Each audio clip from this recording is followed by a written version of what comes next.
এখানে 1,00,000 টাকা আছে। এই টাকাটা তোকে আমি এমনি এমনি দিয়ে দিব, কিন্তু তার বিনিময়ে তোর আমার একটা কাজ করে দিতে হবে। কি কাজ করে দিতে হবে ম্যাডাম, যার বিনিময়ে আপনি আমারে 1,00,000 টাকা দিতেছেন? তোকে আমার হাজবেন্ডকে খুন করতে হবে। কি কইতেছেন ম্যাডাম? স্যাররা খুন করতে হইব মানে? ম্যাডাম আমি এটা পারুম না ম্যাডাম। আপনি এইসব আমারে কইয়া লাভ নাই ম্যাডাম। আপনার টাকা আপনি নেন। আরে শোন শোন, তোকে কোনো কষ্ট করতে হবে না, সব ব্যবস্থা আমি করে দিব। তুই জাস্ট একটু কষ্ট করলেই কিন্তু টাকাটা তোর হয়ে যাবে। তুই আমার হাজবেন্ডকে খুন করবি, আর তুই তো জানিস আমার নতুন বিয়ে হয়েছে, সো আমার হাজবেন্ড মরে গেলে আমার কোনো কিছু যায় আসবে না।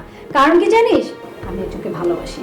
আমার হাজবেন্ডকে মেরে ফেললে আমি তার সাথে ভেঙে যাব, আর এই যে প্রপার্টি দেখছিস সব কিছু তখন আমার হয়ে যাবে। প্লিজ তোমার কাজটা করে দে। দেখেন ম্যাডাম, আপনি 1,00,000 টাকা দিচ্ছেন, এরকম যদি আরো 8-10টা বান্ডিল আমারে দেন, তারপরেও আমি এই কাজ করতে পারুম না। আর কেন করতে পারুম না এটা জানেন? এই বাড়িতে ছোট থেকে আমি বড় হয়েছি। স্যারের আব্বাই আমার নিয়ে এসে এই বাড়িতে আইনে আমার সন্তানের মতো লালন পালন করে বড় করছে। আরে যেই পাতে খাইছি এই পাতে আমি ফুটা করতে পারুম না ম্যাডাম। ম্যাডাম আপনার টাকাটা আপনি নেন, এই কাজ আমার করতে কোয়েন না ম্যাডাম। আরে কে বলছিস তুই ফুটা করবি? তোর স্যার মরে গেল তো আমার একটা বাড়ি হবে, তাই না? তুই সেই বাড়িতে কাজ করবি, তুই সারা জীবন আমার বাড়িতে কাজ করে যাবি, তোর কোনো সমস্যা হবে না। আমি তোকে লিখিত দিব, তুই সারা জীবন আমার বাড়িতে কাজ করবি, শুধু আমার এই কাজটা করে দে।